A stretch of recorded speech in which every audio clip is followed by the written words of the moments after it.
E aí pessoal, tudo bem? Terceiro vídeo, vamos lá. Me apresentando, como sempre, meu nome é André, né? Eu coordeno o blog Esmiuçando a Cultura Nerd, que tem uma página e também um grupo no Facebook. Também coordeno o grupo e a página do Overdose HQ.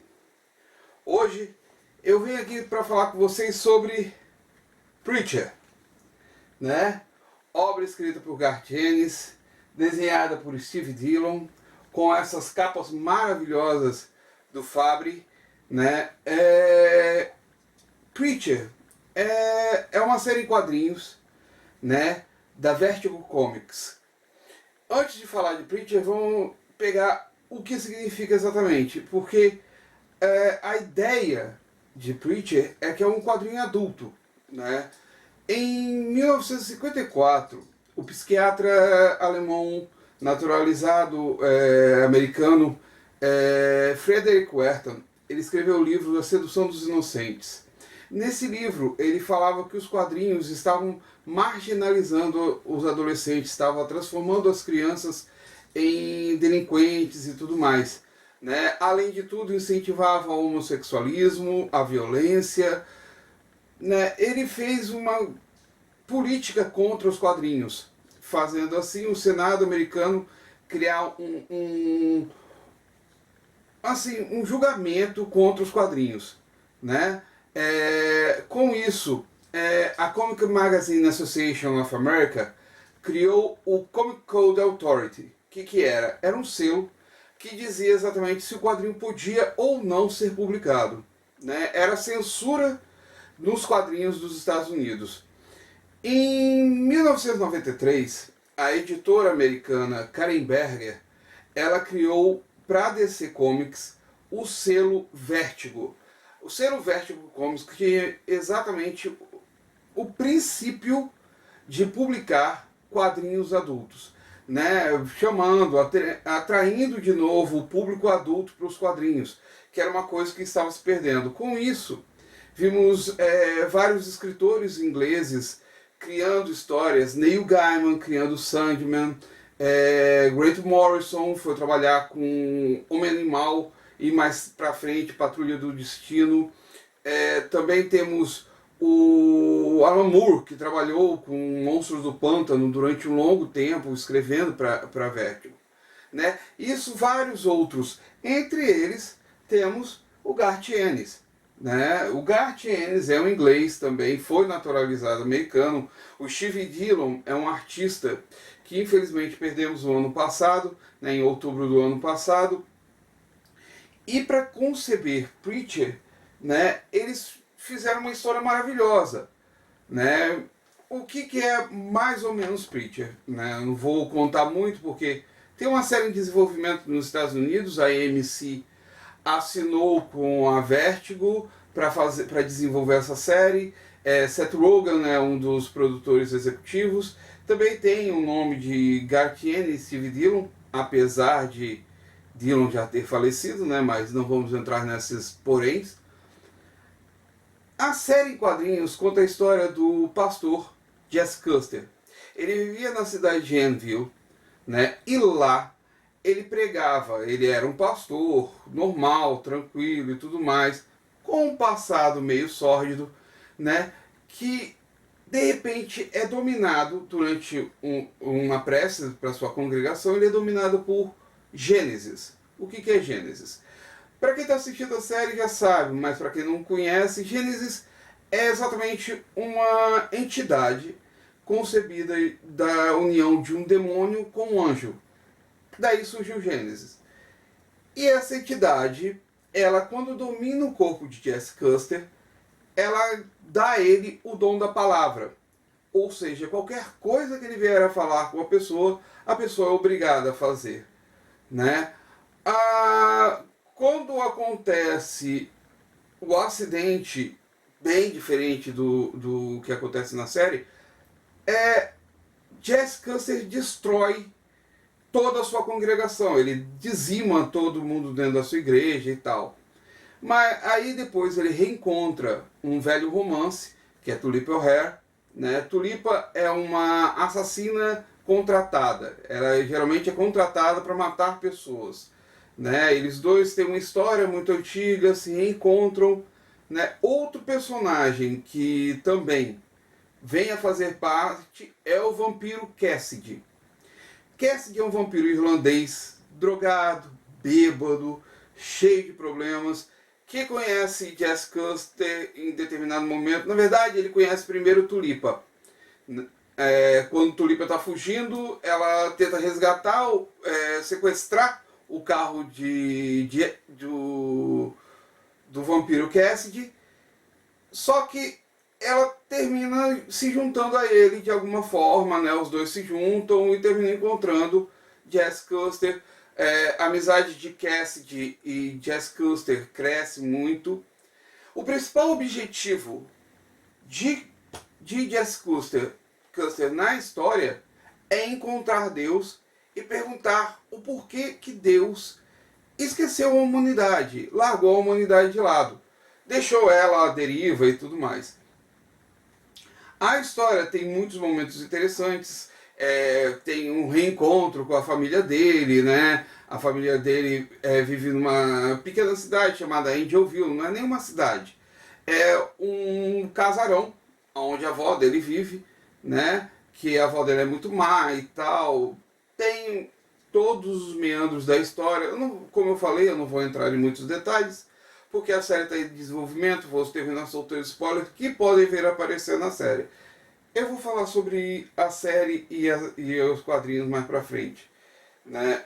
Uma das coisas que eu queria muito mostrar é exatamente o que é as histórias dele, né? Porque, como eu falei, existe uma quantidade muito grande de violência. Uma coisa que você não viria normalmente numa revista em quadrinhos que não fosse o tema adulto. Quando Jesse Custer é dominado pelo anjo, pelo Gênesis, é dessa forma que acontece, bem diferente do que você vê na série.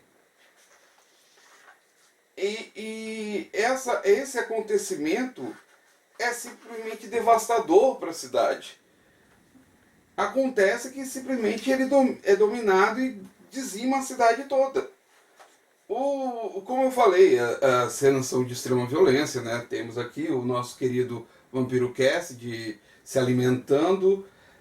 Tem várias outras cenas que você pode testemunhar. Tem os personagens que são muito interessantes, além do Jess Custer, da Tulipa O'Hare e do vampiro Cassidy.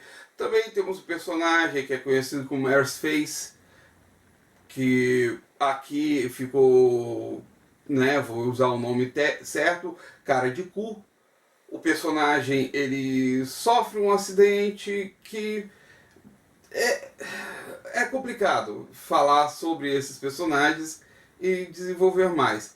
Temos também o Santo dos Assassinos, né? Esse daí já dá para eu detalhar mais. Ele era um grande pistoleiro do Velho Oeste que perde a família por conta de um problema que ele sofreu na cidade, em determinada cidade, Ratville, né? Quando ele sofre esse problema, quando ele volta, ele mata todo mundo. E isso se torna repetitivo constantemente. Ele encara o demônio, o demônio acha que não vai ter fim, até que determina, né, um acordo entre o anjo e o demônio, determina que o Santo dos Assassinos vai ser o assassino de Deus. Ele veio para a Terra exatamente para matar Jess Custer por conta de Gênesis. A história vai muito mais além disso, com certeza. Temos a cidade de Salvation, que é uma outra cidade, onde Jess vai encontrar uma pessoa muito querida, antiga da vida dele. Né? Nessa cidade aparece o tão infame Odin Quincannon, né? Nessa cidade que a gente vai conhecer Odin. Temos também nessa cidade a senhorita Outlash, que no seriado ainda não foi bem desenvolvido, mas ela tem um papel muito importante no restante da série, acreditem em mim. Também temos os Cavaleiros da Aurora Negra, né? Temos a policial, Sidney Daggett. Eu posso falar aqui várias horas sobre cada um dos personagens, sobre o desenvolvimento de cada um dos personagens e tal, mas eu não vou poder detalhar muito, exatamente por conta da série, né? Eu não quero soltar spoilers. A única coisa que eu posso falar é que eu recomendo a leitura, né? A série, ela já tinha sido lançada outras vezes, antes da Panini simplesmente pegar e lançar os... Ai, desculpa galera, é pesadinho. Ai.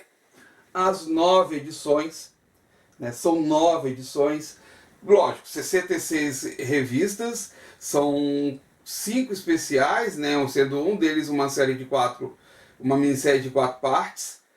Então, 9 fascículos é mais do que justificável.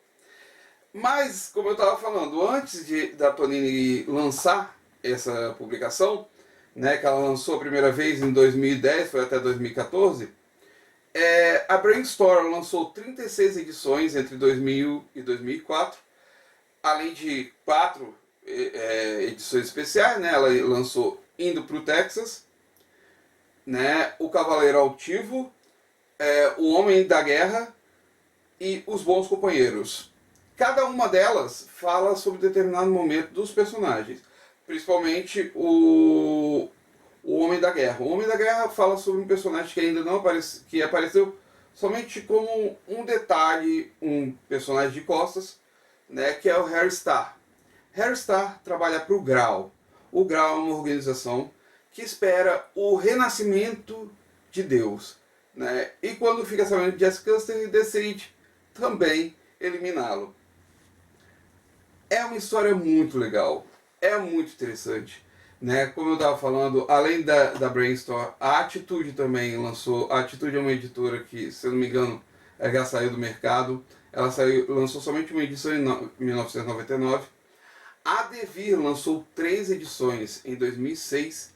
E a Pixel, né, ela foi um pouco mais além. Ela lançou, além de 3 especiais, né? Um deles é a história do Cassidy, Sangue e Whiskey.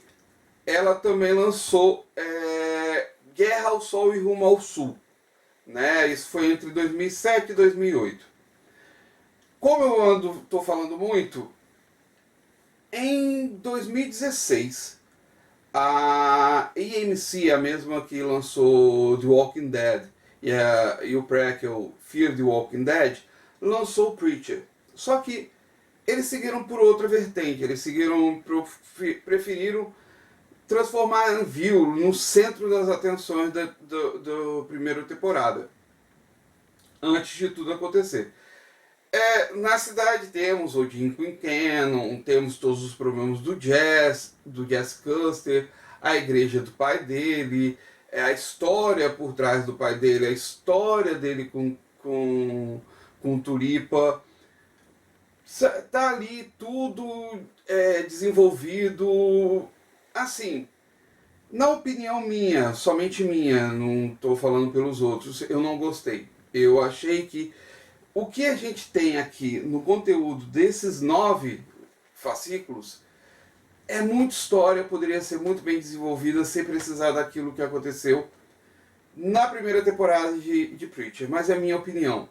Né? Eu já vi pessoas que amaram a série, ela teve uma boa receptividade nos Estados Unidos também, né? O Rotten Tomatoes classificou ela com uma boa classificação, não lembro aqui agora a classificação, né? Então quem sou eu para falar alguma coisa? Cada um opina do jeito que quiser.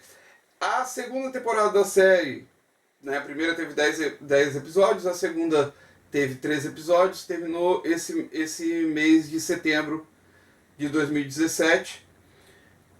De acordo com o que eu já ouvi falar, eu não sei direito, eu não via essa segunda temporada ainda, falaram que se preocuparam mais com a série em quadrinhos. Vamos ver, vou esperar, talvez eu consiga ver. Eu assisti a primeira temporada pelo Amazon Prime, né? Quem quiser assine, recomendo, tem muitas séries boas, é uma recomendação minha. Já a série em quadrinhos, você pode encontrar porque a Panini em 2016 ela relançou toda a série. Né? Ela está relançando, ela está publicando exatamente por conta do seriado que saiu pela AMC. Então eu recomendo que todos comprem, acompanhem. Eu vou procurar, qualquer coisa eu ponho um link aqui embaixo, tá? Para deixar vocês bem orientados. Eu também gostaria de dizer que eu estou muito feliz, que a receptividade tem sido boa, as pessoas têm falado comigo, lógico, não tem comentado. Por favor, galera, comenta aí, valeu? Por favor. Mas eu tenho tido uma receptividade muito boa, tanto no Instagram quanto no Facebook. Então eu continuo pedindo, peço a vocês, assistam. Se gostarem, recomendem. Se não gostarem, comentem aqui embaixo, fala aí, dá a sua opinião, tá? Eu fico nessa, agradeço a todos e até a próxima, tá? Até mais, galera. Valeu!